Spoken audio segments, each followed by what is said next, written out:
Welcome back, everybody, to Let's Play Super Mario Land 2. 6 golden coins for the Super Game Boy.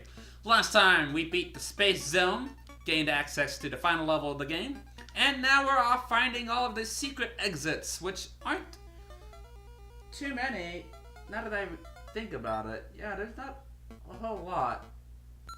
Anywho, I'm gonna start with the second one in Pumpkin Zone, simply because, goddamn, this is the one level in the game I actually do not like at all.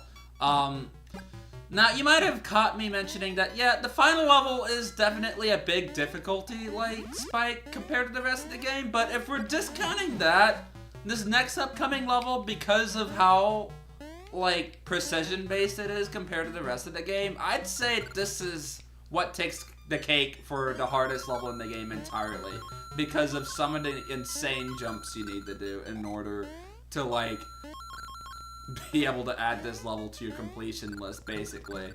So, in order to find this one in particular, you need to grab a pair of bunny ears, and there's a certain section which you can take that involves you taking the higher ground and flying through it with the bunny ears. So, yeah, literally the only, exit I can think of off the top of my head, unless I'm forgetting others in my backlog or memory or whatever. I told you, I have short-term memory loss. Yeah, you take the bunny ears there and fly over to this point right here. And here we have the hardest level in the whole game because it has some really dumb jumps. So basically with this level, the whole gimmick here is that you have these fire blocks right here, and the deal with them is that whenever you shoot them, as I stated previously, they break. But in this level's case, there are lives hidden in these things, but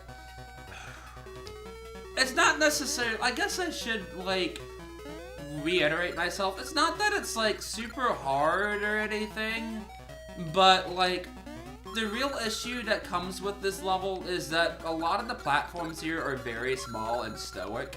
So it's very easy to slip off while getting these. I'm not even going to really worry about the lives, honestly, because I have enough as it is. And it's so easy to, accidentally screw up and basically have to go back, refine the fucking exit, and then get back to this level. So, in a way, I guess I kind of, overstated it. It's not necessarily the hardest level in the game, but it's definitely the most annoying one. If, I had access to this, 24/7 the moment I unlocked it, then I probably wouldn't mind, really. But, seeing how precise you have to be, and the fact that this whole level is basically suspended over a bottomless pit, and I'm not the best when it comes to dealing with Mario Land 2's physics, and that's a me thing, not necessarily a fault of the game itself, then yeah, you can understand that I might have moments of frustration here and there. It's a little bit annoying, but that's really about it. I guess I kind of overstated that in the previous video. Maybe I should probably go back and re-edit that in or something. I don't know. Again, I haven't played this game in years. There's things that are, starting to come back to me the moment I see them. I certainly don't forget the final level, though. I certainly won't forget that. That level is notorious all by itself. But, again, we'll save that discussion for when the level gets here, kiddies. But, anywho, with this, level in particular, this one's a pretty simple solution. It's right at the end, and you basically just want to take an even higher route than the one you'd normally take coming towards the end of the stage. And that's really about it. Gonna move these boos into position.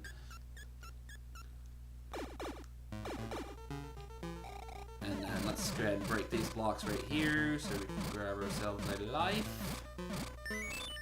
Get a life. Not even gonna bother jumping here because I don't want to screw up the jump.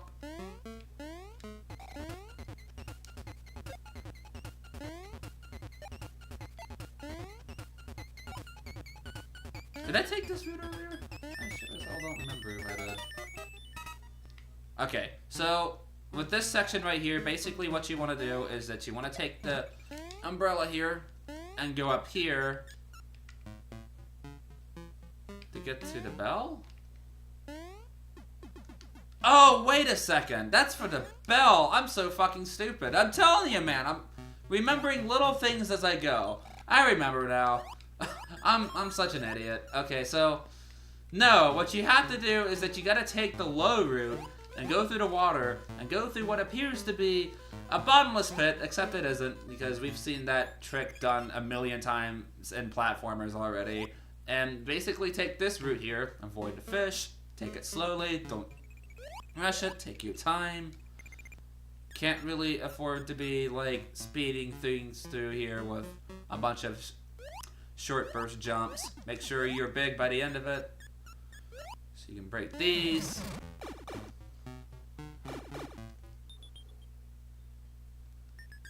And that's really about it. Make sure we can... Sure. Okay. I just wanted to go ahead and bait that guy right there so I didn't screw my chances over of getting into the secret exit in the first place.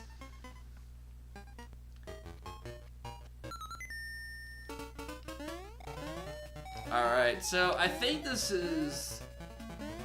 Where is... I think I know what this level is. Okay, I remember now. This one's a kind of cool little bonus level thingamajig where this whole upper path here is littered with coins, and how many you get is dependent on how well you can keep yourself suspended using these Goombas. Now, remember, you don't have to sit there and constantly... Oh my god, I suck. You don't have to constantly press the jump button in order to keep yourself afloat. Meaning, you can hold the jump button to keep yourself floating, and as a result, you can also easily land on the Goombas and get yourself some extra height. I suck, so therefore I'm not going to be able to take the upper path, but it's just littered with coins, and I don't really think that's honestly, like, super worth... Oh! I guess the exit isn't that way, that's right. But I guess it really doesn't matter too much in the end, because for some reason you get the better payoff by going to the bottom and getting the Starman, wiping out the Goombas, so it's like, if you're maxed out on coins, does it really matter? But I guess this booze already came in from the first secret exit without me taking on the second. Huh. I hate spewing misinformation. Like, I already trusted myself enough to not have to worry about practice running this. Like generally speaking, when it comes to Mega Man and Metroid, I always do practice runs before I tackle the game, so I know what I'm talking about. But this game, I just literally, said, fuck it, I'm gonna play this and get things going so I can get this channel active again. And yeah, that kind of ended up biting me in the ass again, because this is kind of having that same issue with fucking Secret of Mana, where I'm sitting there spreading misinformation, and oh my god, I got 99 lives! Wow! They just straight up give it to you, too. God damn. Okay, so for the next secret exit we're taking is actually kind of the counter opposite of the one we just took earlier, where you have to be big in order to break the blocks and get into the secret exit, and so on and so forth. With this one, however, we actually need to be small in order to access this secret exit, and I'm just gonna get myself hit a few times. I'm not trying to commit suicide here, I swear. And nor am I advocating it for that matter, but yeah, you take this route right here, and the next hallway we're going to be taking here can actually be a little bit tricky, so make sure your platforming skills are at its finest, because here you're going to have to kind of take your time and make sure you don't get hit. It's like that other underwater section we took, where you cannot afford to take too many speed bursts, and sometimes remaining stationary is going to be a beneficial option in your favor when it comes to avoiding all the bullshit. So, I'm just gonna let this bonefish come on by because he travels in an arc. Gonna let him go back. let this spike thing drop again so that way I can get through without having to worry about the bony looking fish coming by and snapping my face up. And, oh yeah, I was looking out for you. I knew you were coming. It's kind of hard to tell, but that shark there actually has boxing gloves. So, like, yeah, not only are the thematics of some of these levels absurd, but not quite on the level of Super Mario Land 1, for instance, the enemy designs certainly are. That hasn't quite changed at all. It's pretty weird. But yeah, this is a cool little level. This kind of almost reminds me of the one secret level from the Special World in Super Mario World, where it's the last one, and it's the one where you get to the end of it, and it's right before you beat it, and you get your little reward. And it has an, you know, coin language, as I like to call it, a special message for the developers, basically telling you, well, hey, thanks for playing our game, and you're like, eh, okay, thanks guys, I'll probably play it for another 20 years to come. I swear I'm totally not one of those guys.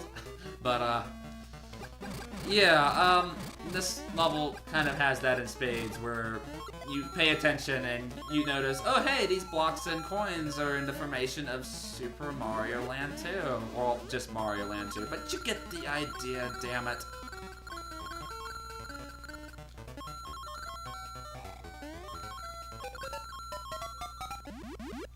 And, wow, I actually kind of forgot that we have a low time limit here, so better skedaddle.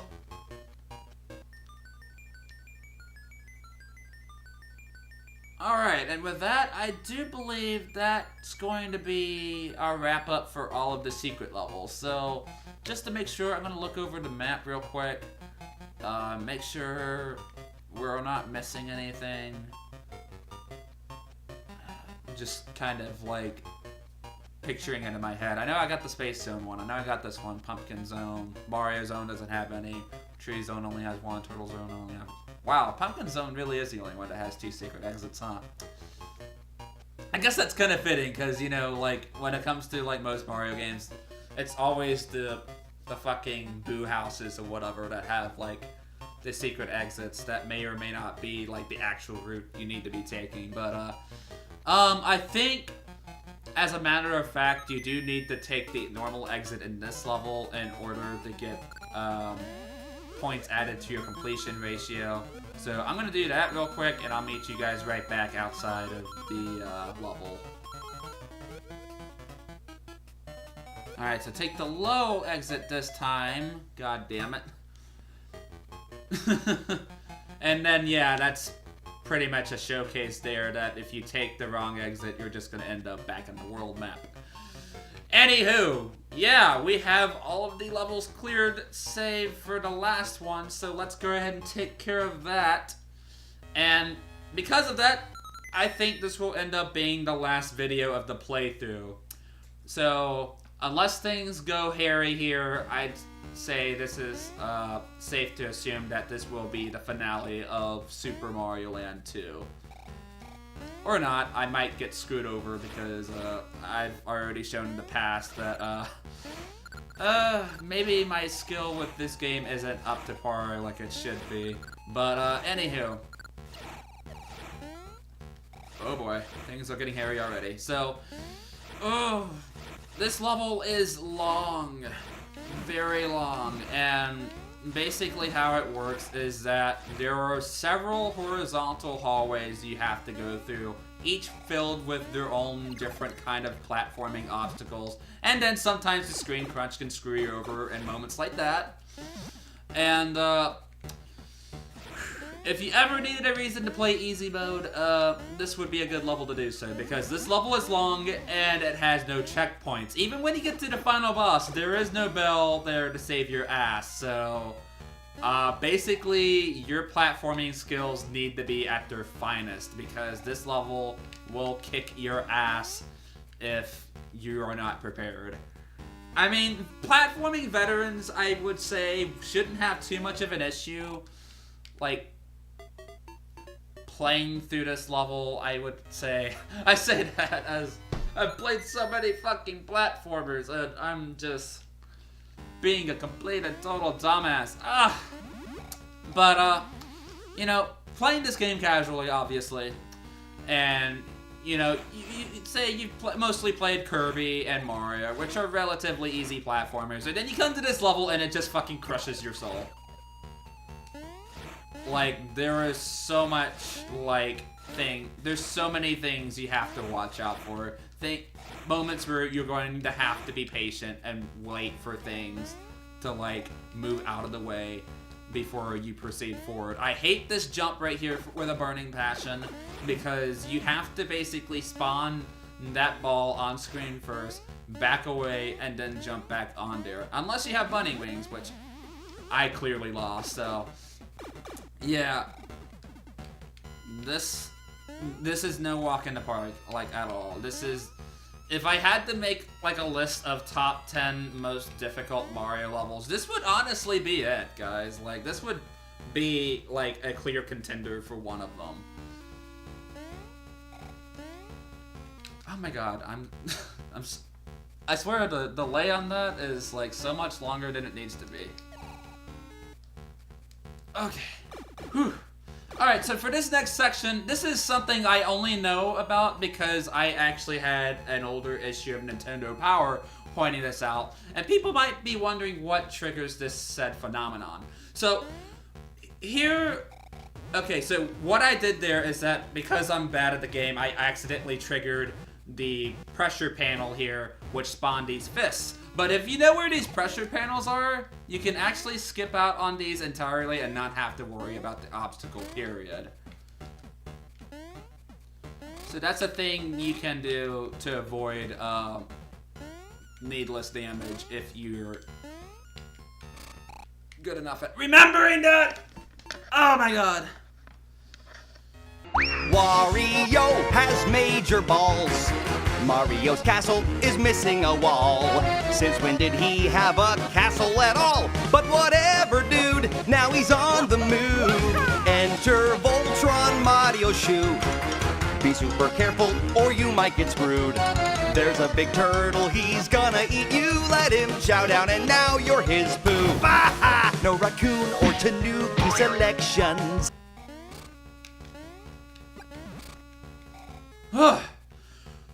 Oh boy! So I hope you enjoyed that death montage because, oh my lord, I've never played this stage so badly in my life.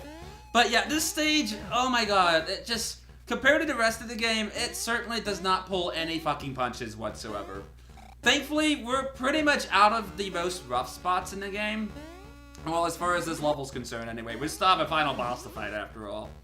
And, whoo boy, like, the reason this stage is so difficult is because it is a stage that will test your pacing, like, in every aspect. Like, there's portions where you're going to need to be patient, and then there's going to be others where you're going to need to be really fast. This stage has no consistency in pacing whatsoever, and it'll kick your ass if you play out of it.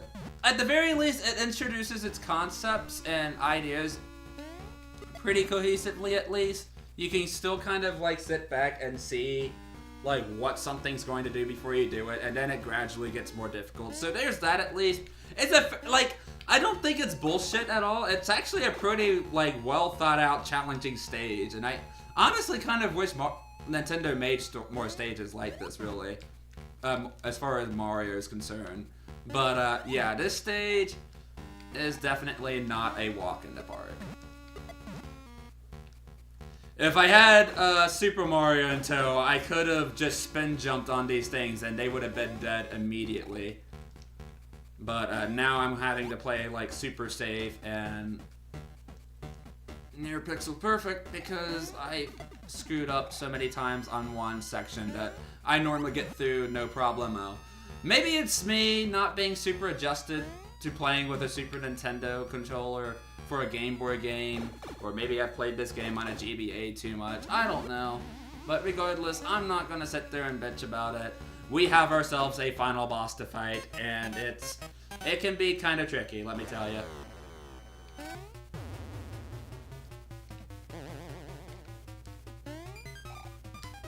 So with this first section right here, you want to basically react to Wario jumping. There's no like real given indication as to when he's going to jump. You just kind of have to expect it and just make sure you're never underneath that moving ceiling lamp basically. Because if you do and you're stuck in place, well, you're going to take free damage and that's no fun. So this is the battle to reclaim Mario Castle, whatever purpose it serves, I guess. And this battle is split into 3 phases. Thankfully, the game is kind enough to give you a power-up between each phase, so it's not too much of an endurance test. Well, it better not be. You'd have to start the whole level again if you fucked up, but like... What's really cool about this fight is that Wario basically alternates between all of the different power-ups you get throughout the game, which is kind of cool, I guess. And in this phase, it's another like place where you kind of have to like react to Wario dropping rather than expecting it. Like he's more than likely to drop, I know for a fact, like depending on where you're at. If you're in a stable position under him, and I'm not getting any good shots at all. So, what's kind of annoying about this phase is that for whatever reason, when he ground pounds, it freezes the area to an extent where if you're floating with the bunny ears, for some reason, it cancels that. It just flat out denies it, basically. But... So yeah, you kind of need to watch where you're landing on that portion of the fight. And sometimes being in the air in that portion is not the best idea. At least, like, not most of it anyway. But lastly, don't pick up that mushroom. I told you guys this. Don't fucking pick up that mushroom. We have ourselves the Fire Flower phase. And this portion here is a joke because you don't have to worry about Wario ground pounding and shaking the floor up. If you have the bunny ears, this part of the fight is extremely trivial. Otherwise, goddamn, those fireball projectiles are extremely huge and have no right in being so big, but I digress. I don't know what that thing was that he tossed at us. I think it's supposed to be a lamp, which is probably how this castle changed into the way it is. It probably ties into the events of Mario Land 3 now that I think about it, because you're supposed to get a lamp that gets you a new castle in that game as well. But alas, Mario Castle is now back in our possession. Wario is off to go and find his own castle, which we'll meet up with him in the next game, Super Mario Land 3 / Wario Land 1. And we'll probably see him along the way in a few spin-offs. But yeah, that, my friends, has been Super Mario Land 2, the debut of Wario, quite possibly my favorite Mario Universe character in general, really, and also, like, the last 2D Mario game of the classic generation. Like, this was it, guys. This was the final 2D Mario game, not counting the Wario Land series, before Nintendo decided to shift full gear into making 3D Mario games, at least until they decided to bring it back with New Super Mario Bros. On the DS. But yeah, this is a fun game. This is easily like one of the best like Game Boy games on the handheld, honestly. Like objectively, yeah, it's probably like the best of the series, really. Well, I don't know. Wario Land 1 / Super Mario Land 3 is really good. But, like, objectively, yeah, it's better than Mario Land 1. Like, you're not gonna sit there and look convincing to people if you tell them that Mario Land 1 is better than 2. But I've always, like, preferred 1 over 2 because of the reasons I've mentioned beforehand. But I still have a lot of fun playing this game. I visit it... I used to visit it a lot more often, actually. I actually haven't played this game since I did its playthrough back on the LPR League. But, I mean, this was, like, one of those Mario games I would just pop in and, like, beat in, like, an hour or so. So, yeah, it's a nice, fun, pick-up-and-play kind of Mario game if you need something shorter than the traditional ones like Mario 3 and Mario World, for example. It's got a lot of creative ideas. Very interesting thematically. I'd wish they'd do stuff like this again in later Mario games, which I guess they kind of have been doing with the 3D ones when it comes to like games like Sunshine and Odyssey and Galaxy to an extent. But I'd like to see this like done and brought over to like the 2D Mario games. If somebody would make a spiritual successor to like Super Mario World or Mario Land 2, I would be totally down for that, honestly. Done in the pixel style, 2D, sprite work-esque looking engine and shit. I'd be totally down for Nintendo doing that because honestly, the new Super Mario Brothers series aren't really my cup of tea. They're not bad games. I think they're fine. It's just they're fine. That's the problem. They're just fine. But yeah, thank you guys for watching. Stay tuned in the next 4 or so years whenever I decide to tackle Mario Land 3 on the Game Boy. I hope not, anyway, because I really like that game. And I thank you guys for watching, and stay tuned for whatever playthroughs I have next in line with this new setup. So, yeah, bye-bye now.